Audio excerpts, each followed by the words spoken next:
มีนักธุรกิจหนุ่มหลายท่านที่มีความสำเร็จในการดำเนินธุรกิจบรรดาท่านเหล่านั้นล้วนแล้วแต่ผ่านพาอุปสรรคปัญหา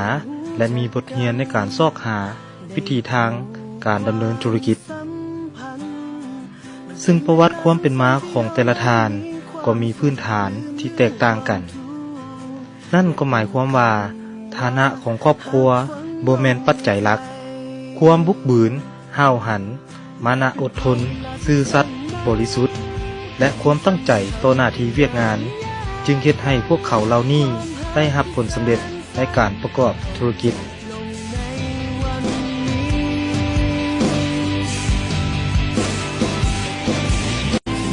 ท่านประสิทธิผลพรวันทาเกิดที่บ้านสะพานท้องเหนือเมืองศรีสัตนาคนครหลวงเวียงจันทน์เป็นลูกผู้ที่4ในจำนวนลูกชายล้วนทั้งหมด7คนของครอบครัวทานย่าวและทานนางท้องเสยพรวันทาซึ่งเป็นพนักงานบำนาญกระทรวงการเงิน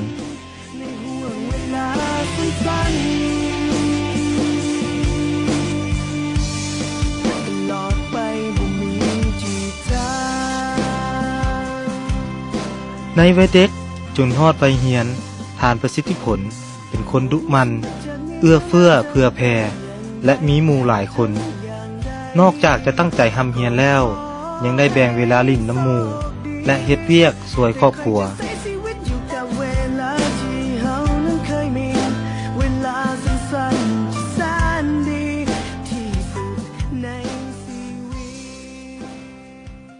อ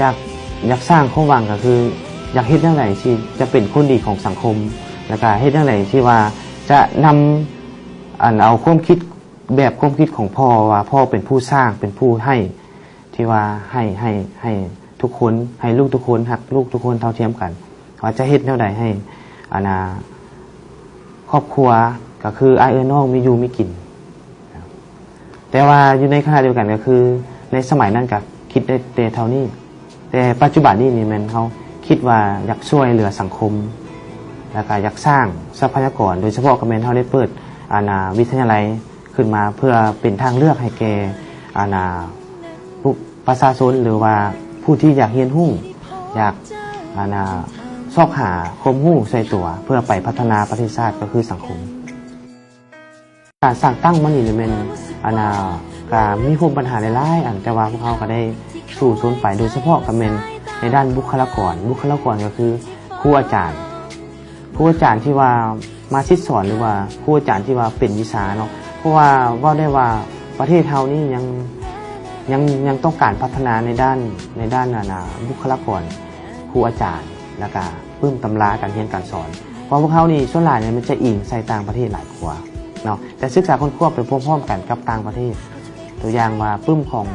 เวียดนามปึ้มของไทยปึ้มของต่างประเทศก็คืออเมริกาอังกฤษ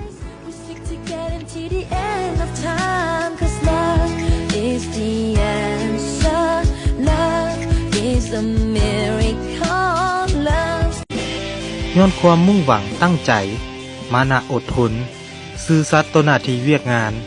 และหมู่เพื่อนจึงเฮ็ดให้ทานประสิทธิผลพรวันทานำพาวิทยาลัยลาวนานาชาติก้าวขึ้นไปเรื่อยๆ